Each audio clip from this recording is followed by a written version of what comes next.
Halo teman-teman, salam semua dan selamat datang kembali di channel ini.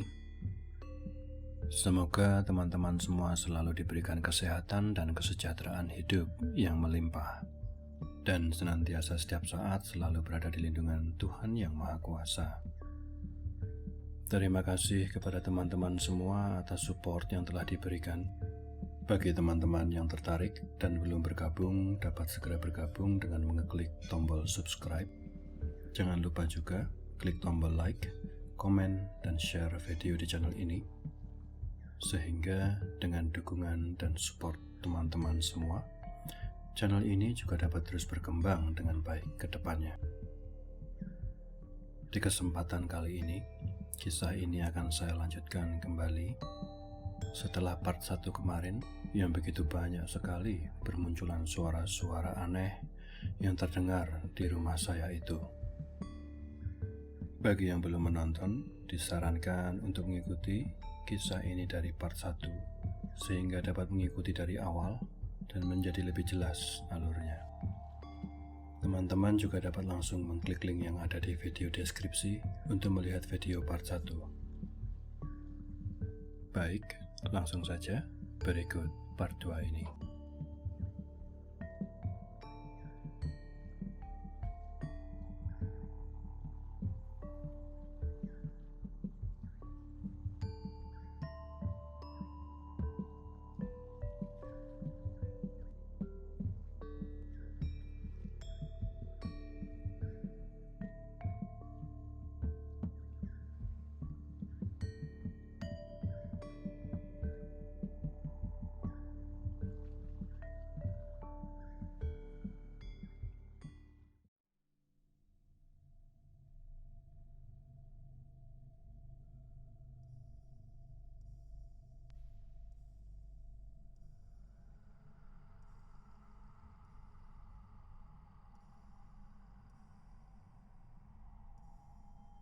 Kira-kira kurang lebih sudah setengah tahun berjalan semenjak peristiwa yang Mbak Rum ceritakan itu. Segala suara-suara aneh itu masih terus terdengar hampir setiap hari. Tetapi saya dan sekeluarga semua berusaha untuk tidak begitu memperhatikan hal tersebut dan mencoba untuk tetap beraktivitas seperti biasa. Di suatu sore, kira-kira sekitar jam 3, saat itu saya hendak menaruh piring yang habis saya pergunakan ke dapur. Saat membuka pintu ke belakang yang menuju ke dapur, saya mencium bau busuk yang sangat menyengat. Bau ini kira-kira seperti bau bangkai binatang yang sudah lama mati atau biasa disebut batang dalam bahasa Jawa. Wah, ada binatang mati ini, pikir saya saat itu. Kebetulan, saat itu asisten rumah tangga keluarga kami sedang main keluar, sehingga saya tidak bisa bertanya kepada mbaknya dan tidak tahu bau ini sudah mulai dari kapan terciumnya. Dari kemarin saya berada di rumah ini, saya pun tidak mengingat mencium bau bangkai ini saat ke belakang. Dan biasanya saya cukup sering bolak-balik ke teras belakang ini untuk merokok. Lalu saya berjalan ke arah dapur dan menaruh piring yang saya pegang di tempat cuci piring. Bau bangkai ini masih begitu keras tercium di hidung saya. Karena begitu menyengat baunya, saya kemudian mencoba mencari-cari binatang yang mati ini di sekitar area teras belakang, agar bangkai binatang ini dapat segera dibuang ke tempat lain. Singkat cerita, kira-kira 1 jam saya mencoba mencari. Banyak barang yang sudah saya pindahkan, pipa, dan segala macam juga sudah saya cek dengan hati-hati di sekitar area itu. Tidak ketemu apapun, bangkai binatang, atau apapun yang bisa menyebabkan bau busuk itu. Akhirnya, saya memutuskan untuk berhenti mencari dan merapikan kembali barang-barang yang saya pindahkan tadi. Tiba-tiba, bau bangkai ini hilang begitu saja. Saya coba cek sekali lagi di sekitar area belakang ini, dan benar saja, bau itu tidak tercium lagi sama sekali. Sebenarnya, saat itu saya berpikir, apa ini makhluk halus atau sejenisnya? Tapi kemudian saya tetap berusaha untuk positive thinking dan abaikan begitu saja pikiran tersebut. Saya tidak mau menganggap yang aneh-aneh mengenai hal ini. Saat itu, saya juga semakin sering bolak-balik antara rumah kontrakan dan kembali ke rumah itu. Karena semakin khawatir akan kejadian-kejadian tersebut. Dan entah mengapa, saya sepertinya begitu tertarik dengan hal-hal aneh yang terjadi di rumah saya itu. Seperti ada yang terus-menerus memanggil-manggil saya untuk tetap tinggal di rumah itu, dan kalau bisa, tidak usah pergi dari rumah itu. Entah dari mana dan mulai kapan pikiran dan perasaan untuk selalu fokus ke rumah itu timbul. Jadi, dalam banyak kesempatan, seringkali saya pulang ke rumah kontrakan hanya beberapa hari, dan kemudian lebih banyak istri saya ajak untuk kembali ke rumah saya itu. Beberapa hari setelah peristiwa bau bangkai di teras belakang itu, kira-kira jam 11 malam, terdengar suara ledakan keras di luar rumah. Diikuti suara dentuman dan gelodakan seperti ada yang berlari-lari di atas plafon. Saat itu, saya sedang berada di kamar di depan komputer. Posisi komputer saya ini persis di sebelah pintu kamar menghadap ke ruang tengah. Tiba-tiba, di sebelah sisi kiri mata saya melihat seperti ada siluet berwarna putih bergerak cepat melewati depan pintu kamar saya itu. Seperti kain putih, tetapi sangat cepat geraknya. Otomatis saya melihat ke arah pintu kamar saya itu. Belum sempat saya memproses pikiran saya mengenai apa yang barusan saya lihat itu, tiba-tiba tercium bau yang sangat wangi tepat di depan hidung saya. Bau ini begitu sangat harum dan wangi menyengat, tetapi wangi ini wangi yang aneh menurut saya. Saya langsung merinding dan ketakutan. Langsung saya tutup pintu, mematikan komputer, dan mencoba untuk tidur. Saya langsung tertidur setelah peristiwa itu. Keesokan paginya, banyak pertanyaan di benak saya mengenai kain putih dan bau wangi tadi malam itu. Belum pernah seumur hidup saya mencium bau wangi aneh seperti itu. Kira-kira 2-3 minggu berjalan. Saat itu jam 8 malam, saya sedang di depan komputer. Tercium dari ruang tengah bau yang seperti bau kotoran binatang. Tepatnya seperti kotoran kucing kalau menurut saya. Yang saya ingat, bau itu juga begitu sangat kuat menyengat, seolah-olah jaraknya sangat dekat sekali posisinya dengan saya. Selama beberapa jam ini, saya dari tadi duduk di depan komputer tidak keluar masuk. Kenapa? Bau ini baru muncul saat ini dan bisa tercium baru-baru ini saja. Tetapi sekali lagi saat itu saya masih berusaha untuk selalu positive thinking dan hanya berkata dalam hati, ini pasti kotoran-kotoran binatang yang ada di plafon. Tidak lama kemudian, bau tersebut hilang. Hanya selang beberapa detik, adik saya lewat hendak menuju ke ruang makan. Setelah mengambil beberapa cemilan, adik saya menghampiri saya. Lalu dia mulai bercerita. Mas, tadi pas aku pulang, pas lagi buka pintu depan itu, adik saya berhenti berbicara sebentar sambil menunjuk ke pintu depan. Kayaknya aku lihat ada bayangan hitam gerak cepat sekali melewati pintu depan kamarmu ini. Dia melanjutkan, kali ini menunjuk ke pintu kamar saya. Terus langsung hilang. Dia menambahkan. Terus? Tanya saya. Aku langsung lari ke kamar belakang. Bayangan hitamnya nggak jelas, cuma kayak siluet gitu. Adik saya melanjutkan ceritanya. Kamu ada nyium bau-bau aneh nggak? Saya bertanya. Nggak pernah, cuma tadi itu seret hitam. Cepet banget itu. Ngeri banget mas, takut aku. Jawab adik saya. Kemudian saya ceritakan peristiwa yang pernah saya alami beberapa minggu yang lalu mengenai kain putih dan bau wangi yang aneh. Adik saya juga kaget dan heran. Kemudian berkata, kayaknya tambah aneh aja ya mas suasana di rumah ini.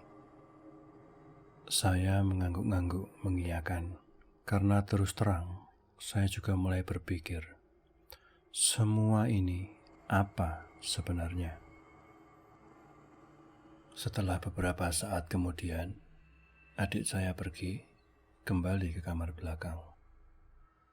Karena saat itu sudah mendekati jam 12 malam, saya langsung bergegas ke kamar mandi untuk mencuci muka, kaki, dan tangan, lalu kembali ke kamar tidur.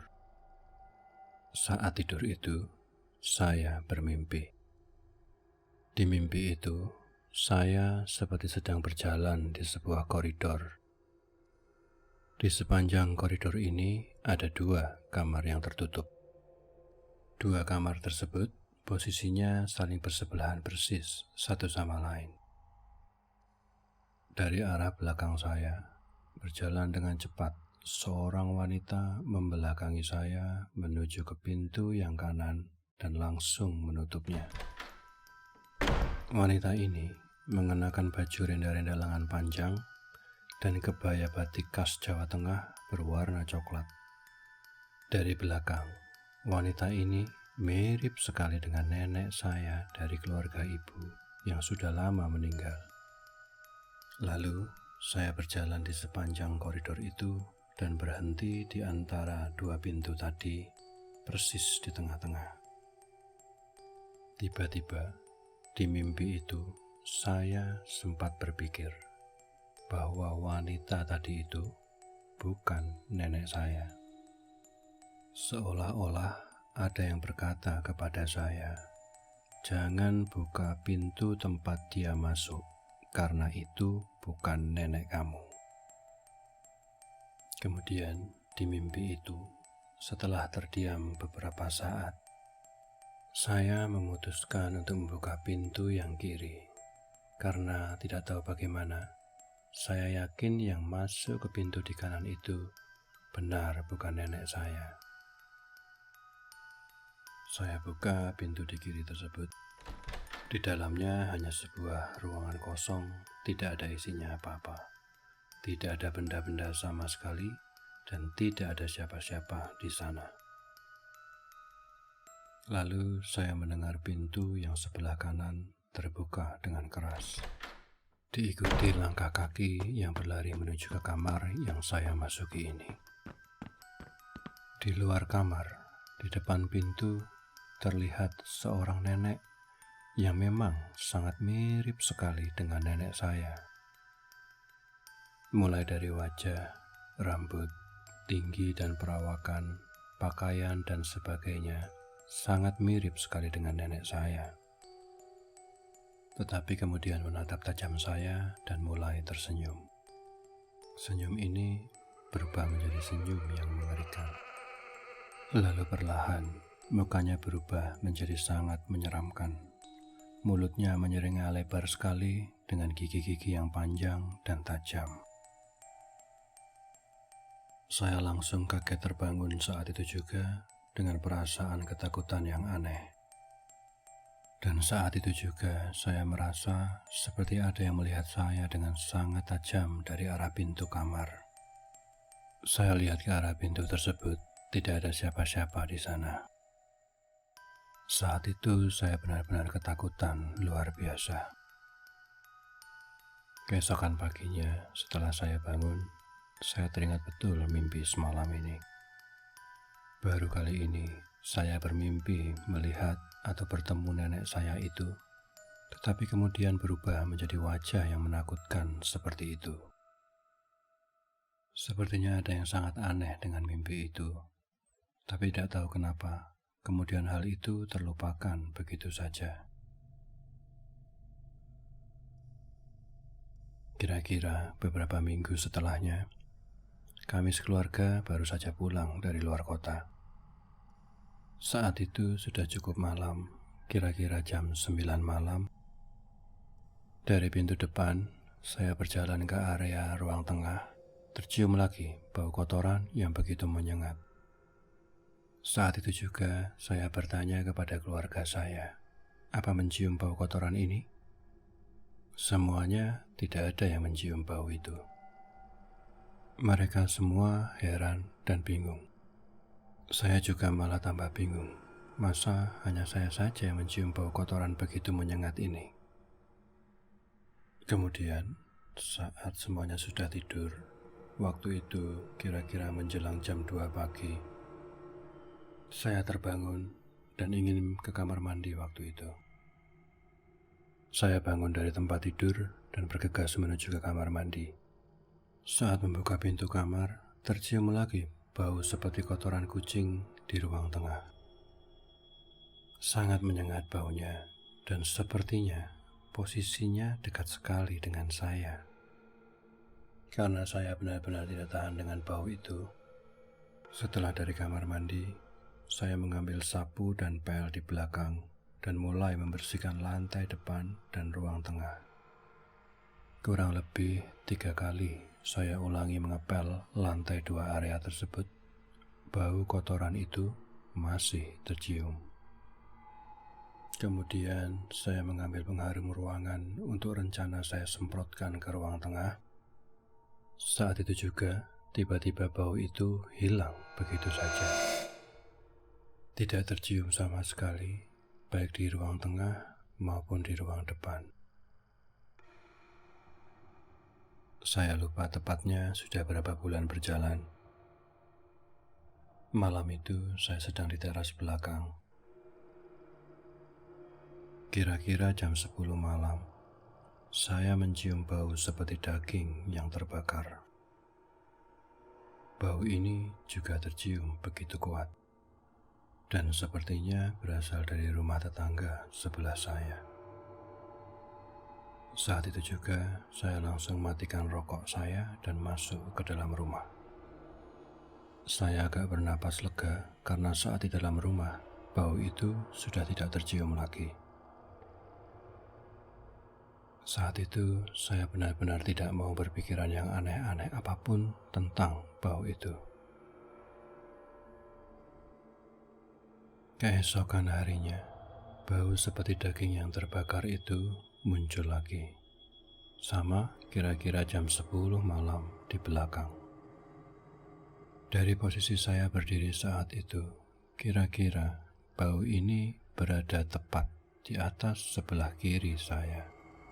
Kalau saya perkirakan, sepertinya berdiri di atas dak kanopi. Sedikit gambaran. Di area belakang rumah saya ini ada dak kanopi memanjang berbentuk L. Saya mencoba beranikan diri dan tetap berada di teras belakang itu. Tidak lama kemudian, tercium bau darah yang sangat anyir dari tempat yang sama. Saya seperti otomatis tertarik melihat ke atas kanopi, ke tempat kira-kira dari mana bau tersebut berasal. Dan saat saya lihat, sama sekali tidak ada apa-apa di sana. Tidak berapa lama kemudian, bau seperti daging yang terbakar dan bau anyir darah itu hilang begitu saja. Beberapa hari berikutnya, saat itu Minggu, siang hari, saya sedang bersantai di ruang tamu depan sambil memegang HP. Kemudian, saya berjalan dari ruang tamu menuju meja makan di ruang tengah, melewati pintu kamar saya. Saat saya melewati pintu kamar saya, tercium bau yang sangat wangi, persis seperti bau wangi aneh yang pernah muncul beberapa minggu sebelumnya. Bau ini sekali lagi tepat di depan hidung saya. Karena saat itu siang hari, saya agak berani sedikit. Saya majukan kepala saya agar hidung saya dapat mencium lebih dekat. Bau ini seperti bergerak menjauhi saya. Saya kejar dan ikuti bau tersebut. Bau wangi itu bergerak menuju ke ruang tengah, lalu belok menuju ke kamar mandi depan. Saya tetap ikuti bau tersebut sampai masuk ke kamar mandi depan.